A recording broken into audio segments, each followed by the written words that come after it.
so today we learned about the 4 macromolecules. Sometimes you will hear them called biomolecules or organic molecules. The 4 macromolecules are carbohydrates, lipids, nucleic acid, and a protein.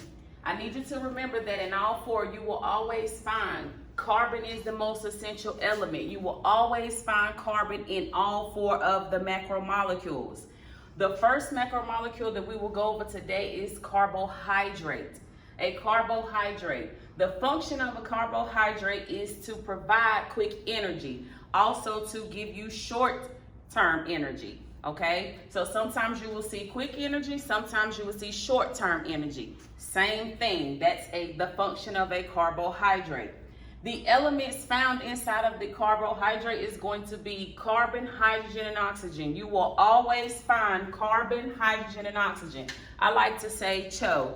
That way you will always remember CH and O. The monomer for a carbohydrate is going to be a monosaccharide.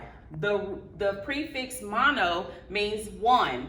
Di means 2. Poly means many. So when you see monosaccharide, you're going to think of 1 sugar. And the example for that is glucose. Glucose.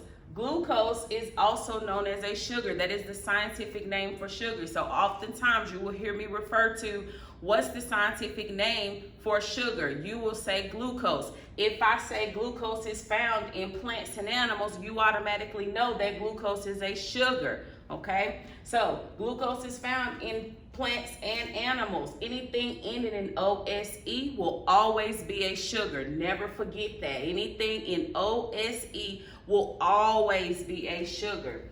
Disaccharide, I have 2 sugars. The example will be lactose.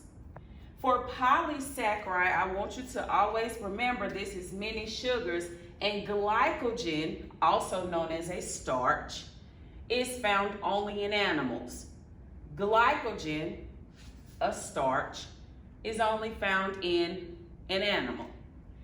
For the plants, you will always find cellulose, which will be found in plants only.